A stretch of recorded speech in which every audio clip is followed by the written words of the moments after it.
about the size of Williamsburg at the time, about 1,000 people or so. But I grew up in a very, very meager upbringing, let's put it that way. My father was a shoemaker and a farmer, but he always saved money to purchase land. He'd learned that from his parents. The one important thing, what is constant? Land.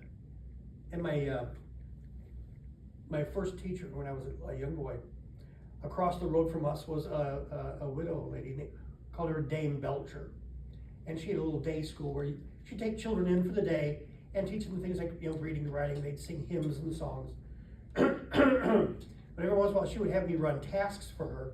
And as a treat of doing a task for her, she'd give me 3 pence. Three pennies. That's nothing, but for a child, it's something. And she'd always tell me, Johnny, you save this money and someday use it to buy land. Because land is eternal. Land is always there and it doesn't disappear. So as my father taught me, we always have purchased land. Now, of course, we inherited the house next door to my parents. My parents owned their home and the house next door, which had been rented out for many years until my father passed away, and then I inherited it. And Abigail and I moved into it. Raised our children there. We always purchased land. We got 30 acres of land in my father's will, but we always purchased more and more and more. So I would not say that I have a grand estate in Braintree, which you now know as Quincy, but it's enough that you have to consider your estate when you pass away. So Abigail she owns some of her own property as well. So she will be my executrix and handle. I was always so impressed of all the founding fathers. She was the only one that didn't have slaves, and I had heard that you and Abigail, at one point when you got married, were gifted slaves, but Indeed. Most people in your time think that there is no slavery in the North. And the truth being, pardon me, the Virginia weather does not play well with my vocal cords sometimes. There is no colony where slavery is forbidden, or it's outlawed. You do see slavery in the North. It's just not as common in the South because the North is not as agriculturally based as the South is. You may have heard the story in the early 1700s. Have you ever heard of Cotton Mather? Anyone ever heard of Cotton Mather? He is actually a clergyman in Massachusetts. And he actually owns a slave who was from Africa. And he taught the slave, taught Cotton Mather about vaccinations for smallpox. They were already doing this in Africa hundreds and hundreds of years before we find out about it. So Cotton Mather and my wife's uncle, Uncle Zebedee, they developed a plan to start vaccinations for smallpox here in the New World. And they fall under harsh criticism because it's just not natural. They think it's ungodly. But what they do is they find someone who has smallpox, and you have the pustules on your body. They take some of the, for lack of a better term, the pus from the pustules. They make a small incision and they put it into your skin. So they essentially are giving you a low dose of the disease. Now you will hopefully survive this, and if you do, now you are immune to any more of those diseases, like smallpox. But Cotton Mather's slave from Africa is the one who taught him how to do that. So there is slavery, even in Massachusetts. It's just not as common. In Massachusetts, what Abigail and I did, when we were gifted the enslaved person, we freed them and turned them into a paid house servant. When Abigail and I moved into the White House, Abigail determined that building required at least 30 staff members to function properly. When we moved in, it wasn't even finished. It was a great cavernous place without a stick of furniture in it. So frequently we would use the great hall that was going to be used for like state dinners and lectures and things like that. We used that room to hang laundry in. It's a great, sometimes you can't hang laundry outside on a rainy day, so we had to hang it in that room. It's a huge cavern, much larger than this room, great cavernous room that you can put lines up and hang the clothes, it'll dry perfectly fine. Why let the room just sit there and do nothing? But I don't remember right off the top of my head how many staff members we did have at the White House. Thankfully, we were only there for a year. Did not like the place. Not very. At that time, what we now know as Washington, D.C. was just being developed. There were no roads. There were no sidewalks, right? There was no paths at all. So it was just being developed, and it was not a very pleasant place to be. I hear it's not a very pleasant place to be today either. Especially if you have a carriage. It's not very easy to get around. But going back to my original point, how could I tell Abigail she wasn't my helpmate? She was taking care of the property and the farm, because we farmed. While I was off busy doing government work, while I was in Philadelphia, who takes care of everything? The women do. When the men have to go off to war, who takes care of everything? The women do. Women do everything that men do. I don't know why this thought has changed over the years to the point when you get to the early Victorian times, the early 1800s. The whole concept of what women are and who they are has changed. I don't know if it's because of the revolution and all the things that they've had to suffer for all those years without the men. Thank you, men. But it gets to a point where it seems that the women must be cared for. They've had to go through all these things, take care of the farms, do everything that the men have had to do, and now we need to take care of them. They shouldn't have to deal with all these things anymore. So, as my wife says, women start getting put on a pedestal. And the pedestal gets higher and higher and higher until women are somewhat looked as a frail creature. I would never ever tell Abigail that she is frail. Ever. When she has an illness of some sort, no matter who we are, she's frail just like I would be frail. When I've had illnesses, I become frail too. And you all know that when men become sick, what do they turn into? They turn into babies, don't they? Yes. I tell my wife very frequently, I'm feeling rather babyish today. But certainly, Mr. Adams, you must appreciate being put on a pedestal because you were the one that didn't like the term the president. You wanted to be called something much more majestic, isn't that? But understand why. We're a new nation, the United States of America. No one knows who we are.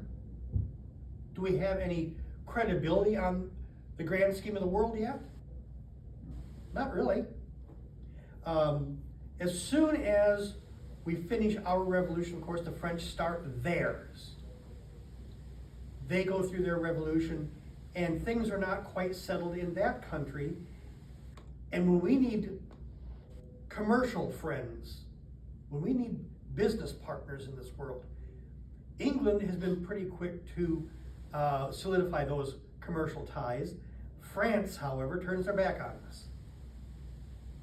I thought it was the opposite. I thought you supported not coming to France, you being France, taking up alliance with France in that matter. Oh no, we are very allied with France till they have their revolution. I don't send anyone during my presidency to England because our ties there are quite strong. Do the English ever really, truly leave? Not really. It's going to cause problems in the future, I can see that. But France, they actually start attacking our merchant ships in the Caribbean. What did we do? We have no navy to speak of. What can we do? We try to send ambassadors, Mr. J is one of them, to France to discuss with what they call the directors, which is what's turning out to be the men that are in charge in France. They have no true governmental office. We just call them the directors. And we try to speak to Mr. Talleyrand. And what does he say? You want to talk to me? Money talks. He wants us to give France, we are a fledgling nation. We are babies. Our coffers are not quite as flush as they are today. He says, I want a $10 million loan, low interest to boot, and I think you need to give me an honorarium, which in my estimation is a bribe. And that's not to solve anything, that's just to let us in to talk to him. You want to talk to me? Give me money. How would you feel if someone did that to you? Do you open up the purse strings and give them all your money? No. What do you think I did? No. I said no. I told our 3 men, come home. I'm not going to pay bribes. If we had paid it, if we'd made the loan, it wouldn't have solved anything. It would just get us in the door to talk. They can still say no. But wasn't that what you were so irate with Benjamin Franklin for? Because he knew the style to get in to talk to the French for free. Dr. Franklin understood the style. He understood their culture very well. And he liked it. You know, he takes air baths. Middle of winter, opens the window, stands in front of the window, completely naked, and takes an air bath. That sounds French to me. The French are decadent. Dr. Franklin, he's already a famous man. Nothing against him. When I have to go to France during the Revolution to be with him, to try to establish connections, Paris is a beautiful city, but I did not care for France and their culture. Dr. Franklin embraced it wholeheartedly. I did enjoy London when I was ambassador there, but I took my wife to Paris so she could see it, because it is a beautiful city, but not my favorite place. But what happens when the French start attacking our ships in the Caribbean, and all the things that they steal from our ships and sink our ships, where do you suppose all that income goes? Mr. Talleyrand's pocket. Just as we were after we finished our revolution, wars are very, very expensive.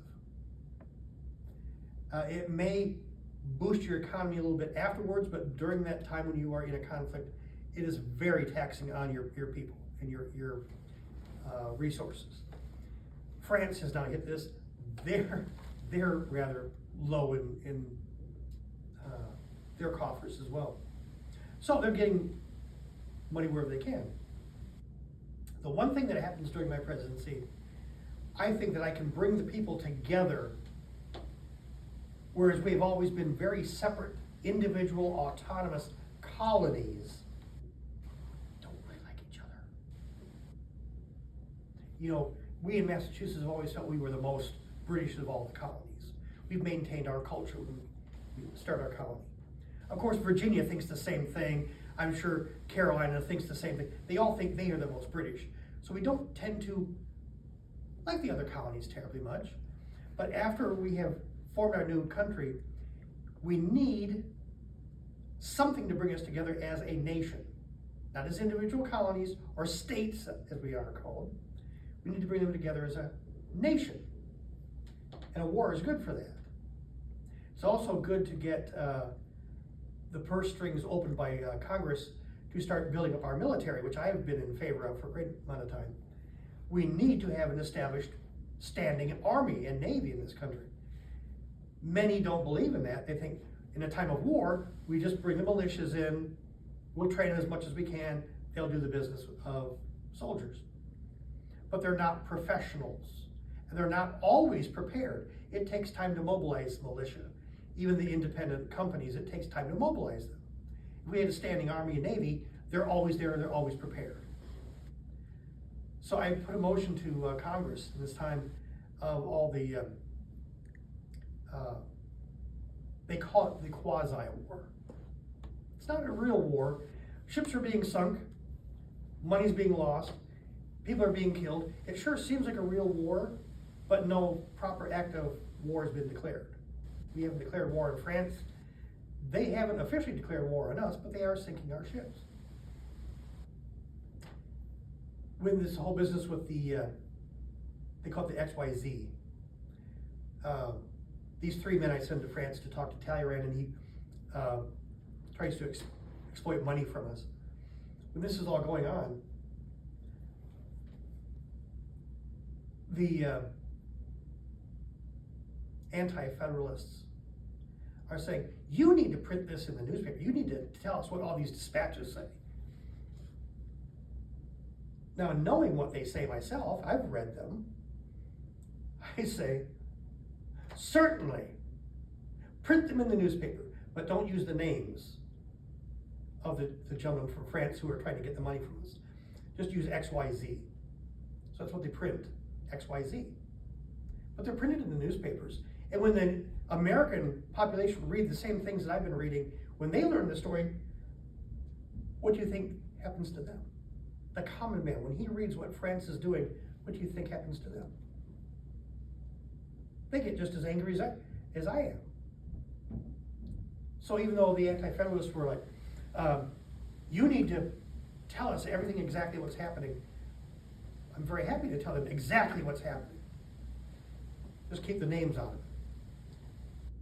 That mobilizes the whole country to start preparing for war. They want to declare war on France now. I don't want to declare war on France. But it is a way to get Congress to loosen the purse strings and start building our Army and Navy. We get 3 new frigates from Congress. 3 new frigates, which we send to the Caribbean to protect our shipping. We start sinking some French ships. And what does France say? I don't like it. They don't say a thing. Oh. Now Congress is saying, we're at war, we're at war. I said, if we were at war and we sank a French ship, don't you think France would complain about it? Don't you think they would say something? They say nothing.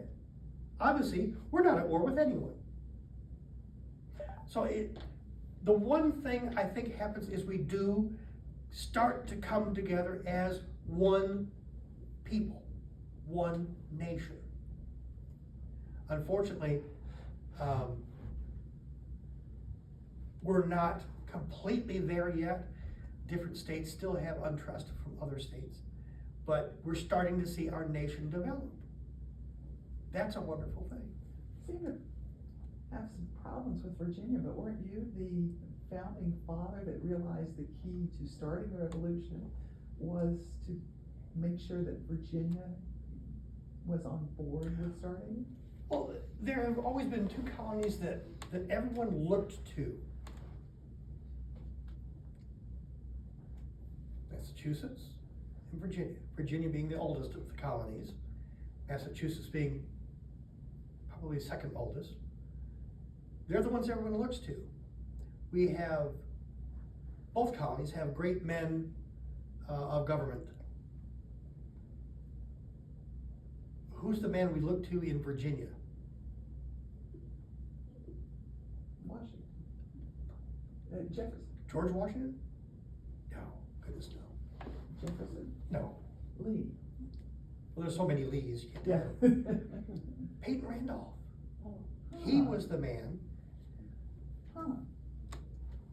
We elected him to the Continental Congress. We elected him president twice, unanimously.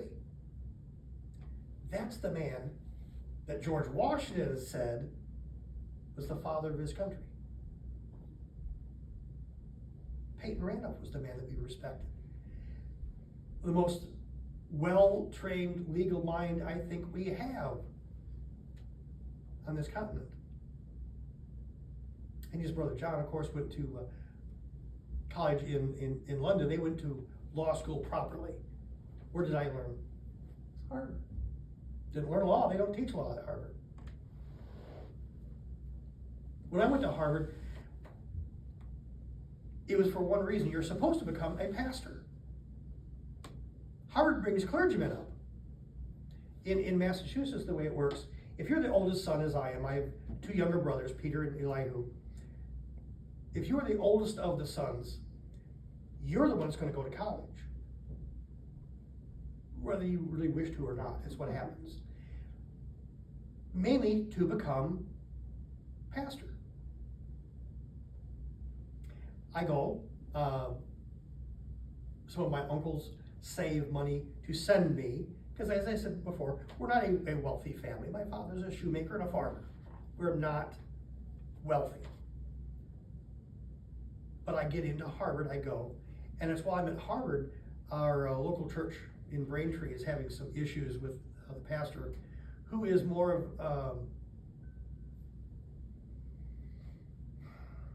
a deist, and he's really starting to promote that, and the congregation does not appreciate it, and they see that he is removed from the pulpit. I, of course, as a young man at the time, am open to other ideas and thoughts, and think that he should be able to speak what is on his heart from the pulpit. And I have a bit of a separation from my father at that time, because my father is one of the deacons. Actually, they call him Deacon Adams at home. They don't even call him by his name, they just call him Deacon. And we started seeing different opinions, my father and I. So we have a little bit of a, you know how iron sharpens iron. That's what happens. But I fall out of the thought of going into the pastorate, and I don't really know what I want to do at the time. So I go through my 4 years at Harvard and I graduate. And you have to do something to make an income. You have to provide food for your table. So I do what every young man does when he graduates from college. What do? I teach.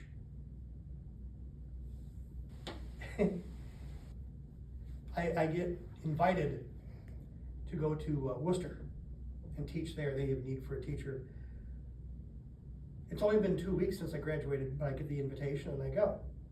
Income is pretty good. I get lodging. I have a schoolhouse. And I find myself sitting in the schoolhouse just as I did when I was a young lad. When I grew too old for Dame Belcher's day school, my father sent me to Mr. Cleverly's, deceiving name, he's not that clever, but Mr. Cleverly's Latin school, free Latin school, where every single thing was in Latin, which is helpful if you do study law or medicine. You have to study Latin. But it was dull and it was boring, because I don't think Mr. Cleverly really wanted to be a teacher, not any more than I wanted to be a teacher. You do what you need to do to provide food.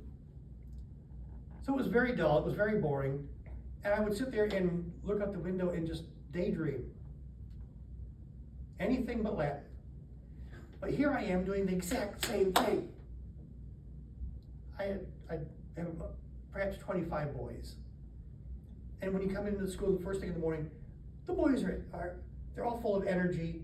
They can't sit still for 5 seconds, let alone 5 hours. And they're kicking each other underneath the tables. Finally, they lapse into more of a comatose state. You've been to school, you know what it's like. So I'm sitting there thinking, I'm not in Worcester, I'm in hell.